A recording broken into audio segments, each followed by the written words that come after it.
আসসালামু আলাইকুম বন্ধুরা, আশা করি সবাই ভালো আছেন।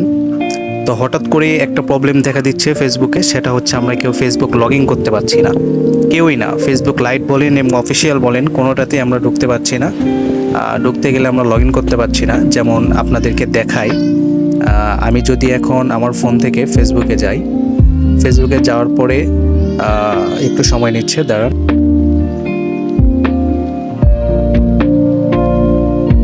এখন আমি এইখানে আমার নাম্বারটা দিচ্ছি এবং পাসওয়ার্ডটা দিব। তো দিলেই এই লেখাটা আসতেছে, আমরা কেউ লগ ইন করতে পারছি না। তো প্রথমে আমিও ঘাবড়ে গিয়েছিলাম।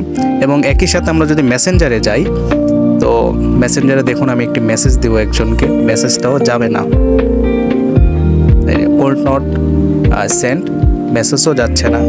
এটার সমস্যাটা আমিও প্রথমে ঘাবড়ে গিয়েছিলাম, কিন্তু ঘাবড়ানোর কিছু নেই।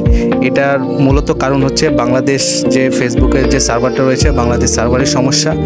সেইখানে একটু কাজ করা হচ্ছে, আপডেট করা হচ্ছে। আপডেট করার কারণে বর্তমানে কিছু সময়ের জন্য ফেসবুক, মেসেঞ্জার এবং ইনস্টাগ্রাম তিনটাই বন্ধ করা হয়েছে, যার কারণে আমরা কেউ ঢুকতে পারছি না। তো চিন্তার কোনো কারণ নেই, কাজ শেষ হয়ে গেলে, আপডেট শেষ হয়ে গেলেই অটোমেটিকভাবে আবার তিনটে আমরা চালু করতে পারবো।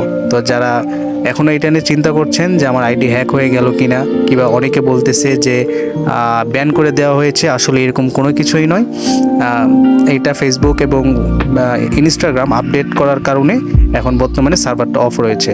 তো কিছুক্ষণ পরে আশা করি যে অটোমেটিক এটা অন হয়ে যাবে। ধন্যবাদ।